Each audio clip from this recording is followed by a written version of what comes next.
so now that I'm 21, I can freely talk about alcohol and drinking because I'm legal in the U.S. Even though here in Croatia, in Europe, I've been legal since I was 18.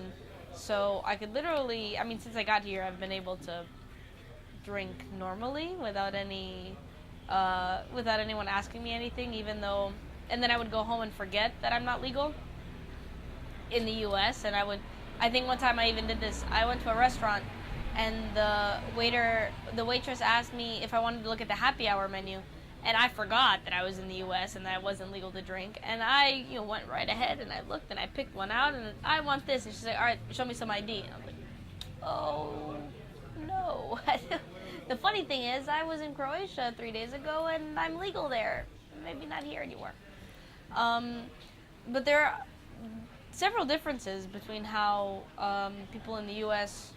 drink and how they do here, because here, it's, I guess, people start to drink earlier at a younger age, especially wine and beer. And so, I mean, I had my first glass of wine when I was 12. I don't remember, I didn't get drunk or anything, but I was slowly introduced to alcohol. Whereas, in the U.S., I feel like people just go crazy because it's not allowed, because 21 it's kind of random to not be able to drink till 21. You can do everything else by 18, but for some reason you can't drink until you're 21.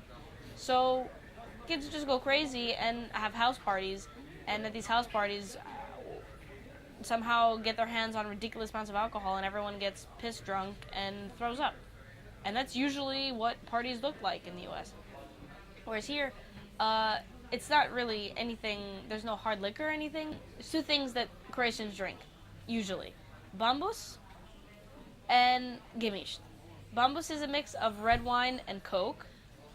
It sounds kind of gross to no one who has ever heard of that combination, but it's not that bad. And gemist is a mix of white wine and mineral water. I guess it sounds a little more normal. People in the U.S., I don't think they actually don't drink wine at all.